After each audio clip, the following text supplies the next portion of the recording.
All right, guys. This is a trade recap for Thursday, August 6th. I guess we'll just start off by saying this week, guys, has been amazing. Um, just nonstop green days. We're 4 for 4 this week. Thank God we're 4 for 4, right? This is not always the case, but yeah, this week has been amazing. We've been taking longs every day, and they have been working out. So I guess we'll just start with the trade recap. Obviously, if you guys know, I'm not gonna pull it up. I'll pull it up here, just real quick, so as you guys can see. ES all-time highs, we broke them, and now we're trading the daily gap. But we're gonna go back to NQ, and I'll kind of explain what I did here. So these are the execution marks. Let me delete those for now. I'm gonna go to the 1 minute. I'll put those on, and I'm just putting them on because one of you guys have commented, I think it was on yesterday's video, to start adding execution marks. So we're just going to add those for you guys. But yeah, so we're going to go in here. We're on the daily time frame right now. Again, blue lines, buy side liquidity, sell side. Green lines, opening range gap of the day. This yellow line, I'll show you guys what it is in a second. Let me delete these so you guys can see a little more clear on what it is that we're looking at. So this looks to be good enough. We'll extend this a little bit. So here on the daily time frame on MNQ, first thing I noted was this daily gap that we're trading into. I did talk about this on yesterday's video. I did talk about this inversion, tapping the inversion, tapping this change in state of delivery, as well as tapping the daily gap if we were to create one. So far, everything's looking good. Now we just want to see price come up here. Hopefully it doesn't come up here today, so we can leave those for tomorrow, and then we can kind of look for price. This can be the draw on liquidity for tomorrow. But if you guys haven't seen yesterday's video, go look at that one where we explained. It was towards the end of the video. If you guys want to skip to that, we were just explaining kind of what our expectations were for the next coming weeks and for the next day, which was today and maybe possibly Friday as well. So again, looking today, fair value gap on the daily we tapped into this change of state of delivery, this big green candle in here, as well as coming back to fill in this price imbalance, which is this inversion fair value gap. So that's what we noticed on the daily time frame. Then going down to the 4 hour, one more thing I wanted to note was I didn't want to take any shorts today, just because of all the fair value gaps that we're tapping into, all the bullish things, the change of state of delivery, the bullish gaps, yeah, and so on and so forth. But looking down now at the 4 hour, obviously we're targeting these highs. These are, the long-term goals is what I like to call them, right, for the highs. And then obviously we have all-time highs, and then these highs up here as well. And then we have these little internal ones in here, which we tapped most of them today. And then this was the sell side that I noted on the 1 minute. I'll show you guys those later on. But here in the 4 hour, I just noticed that we're tapping into these 4 hour bullish gaps. And yeah, other than that, it's not much on the 4 hour, just tapping this bullish gap. So that also didn't want me to short just on the day today.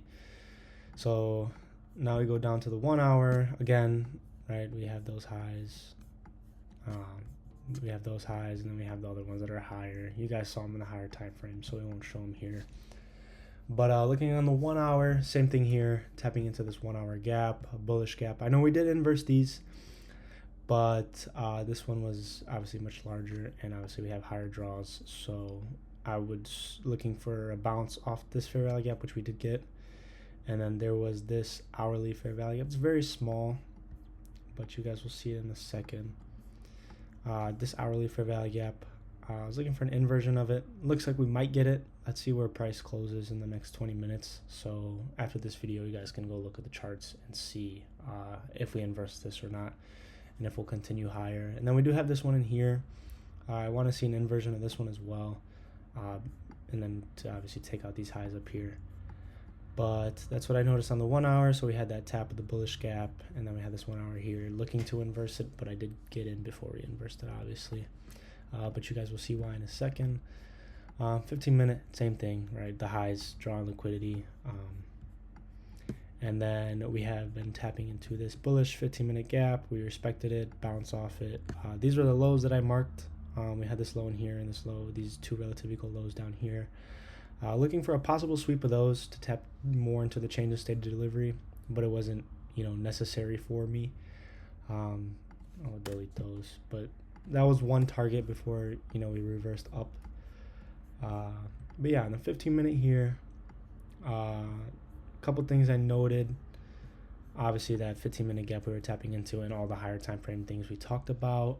And then there's this 15-minute gap that we created at 9:15, obviously, because we need 3 candles to create a fair value gap. And I was looking for an inversion of that one there. And then we also had this one here, which we were looking for an inversion as well before targeting these highs, right? So we noticed we targeted this one, so we'll delete that one. We hit that one, and then we'll leave those and we'll show you guys those in a second. But yeah, so this 15-minute fair value gap we wanted to inverse, and then this 15-minute we wanted to inverse as well. And then at the beginning of the video, I had those white lines drawn on this daily fair value gap. That was just grading out the fair value gap. So we'll grade it out again for you guys, but there's not much to say as we have this 50% level on the fair value gap box drawn out. We'll just draw it out again for you guys. So as you guys can see, we did tap the 50% level. Didn't even close below 25, but obviously we're on the daily time frame. But yeah, I was looking for also a 50% tap, which we did get, and then yeah, that's what the white lines are used for. So yeah, 15-minute, we wanted the inversion of these fair value gaps before continuing higher. And now that we're looking at price here with this, we could get a retracement. We did inverse this one, this hourly gap on the 15-minute time frame. Obviously, the hourly didn't close, but we could see a little retracement because we were tapping into this hourly gap here.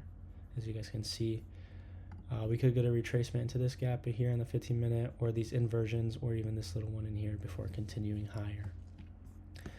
So that's just for future trades. If you guys want to, this is not advice. This is just what I see, just to put that clear out there. And then now we're looking at the 1-minute time frame. This is where things get a little better. So we'll zoom out. These were the highs that I had marked that I had deleted. These highs up in here.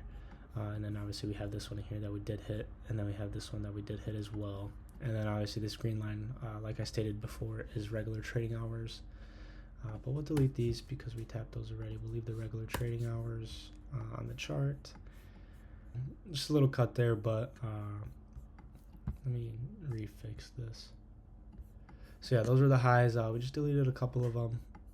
We still have this high left up in here to go, and then we're going to leave this green line just because that's the regular trading hours. And then again, this yellow box is the hourly fair value gap. This purple box is the daily. These yellow ones in here are the 15-minute, and then this green one is also the opening range gap, so you guys can grade that one out there. And as you guys can see, we did tap the entirety of it, of the opening range of the day. So we'll delete that for now. And then we're going down to the 1 minute. We're just going to look at the 1 minute time frame now, or the 1 minute things we saw. So this was the trade of the day. It was very quick. We had TP in, I don't know, right, 2 minutes. Let's see, we entered here. So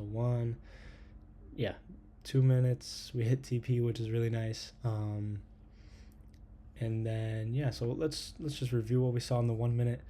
So obviously I had the draws higher. You guys could have drawn up to this high up in here. You guys could have drawn up into this high up in here. You guys could have drew into this hourly gap, right? There's so many draws and liquidities for higher prices. We'll delete this one for now. We're going to leave this one though, because you guys will see why I put my TP where I put it. But yeah, so what we noticed, we had came down at market open, and then tapped the change of state of delivery as well as the 50% level. I did want to enter right at this 50% level, but I just didn't feel comfortable. I wanted to wait for a little more confirmation before entering, which we did get, and I'll explain that to you guys in a second. But one thing I did do was I graded this discount wick. I don't like how it's on the left. Let me move it on the right. So that wick, I did grade it. It was the discount wick. Let's see, how do I do this? Labels. So this is the discount wick. We just took an important level, so I graded it. I didn't want to see any body closures below the 50% level of this candle wick, and as you guys can see, we did not even trade into that wick, which was really nice. So that's what was there. Originally, I did delete that earlier in my charts. And then a nice V-shaped recovery here, nice displacement as well. And then we did have these fair value gaps in here. This was the first presented of the day at 9:31. I did grade out the volume imbalance as well. As you guys can see, we do have a little volume imbalance in there. So I'll put that back there. So we did inverse both of them in one candle, which was really nice as well. Kind of displacement showing me the probability of higher prices is going to be more likely. So we did inverse it. I did enter on the tap of this inversion candle in here, or sorry, not the tap, but right before this candle had closed. So it was around this price in here. I did front run it just a little bit, but because of this displacement and the inversion of this gap, I still would have entered if we did not inverse the first presented gap. So I did enter there, and then I just put my stop just below this inversion gap here because we did inverse it. I did size up contracts just a little bit, so I didn't want to risk too much, right? Original TP would have been somewhere around here, or sorry, stop loss would have been here, but due to the risk, I did put it a little tighter here, and then it did work out in my favor, which was really nice. And as well with the displacement, I allowed myself to size up just a little more and put my stop here. I wasn't as, I wasn't fearful of it hitting my stop, because if it did, then I would just have entered again on this inversion gap in here.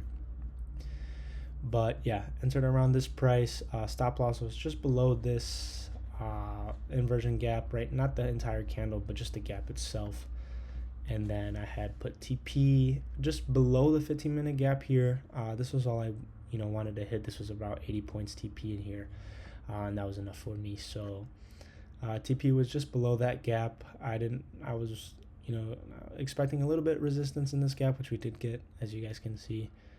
We did get a little bit of resistance before continuing up, but I just wanted to be on the safe side. And still 80 point TP, and I was sizing up on contracts as well. It was really nice.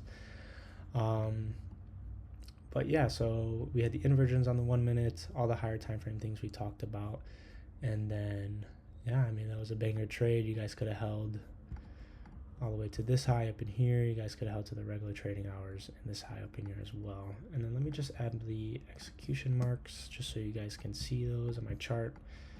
So I did try to get in earlier in the day, but I did end up getting stopped out, and then we did end up taking this trade. So we entered on this candle in here, as you guys can see, and then we did end up getting out on this candle here. So overall, pretty good trading day. Trading week, not pretty good. It was a great trading week, great trading day as well. Very clear bias, very clear draw on liquidity. And yeah, let's hope we can keep it up for tomorrow. Tomorrow's NFP, non-farm payroll, so let's see how tomorrow goes. And then hopefully the rest of this month can, kind of keep the same ideas going. So we'll see you guys tomorrow, hopefully, and that'll be all for today.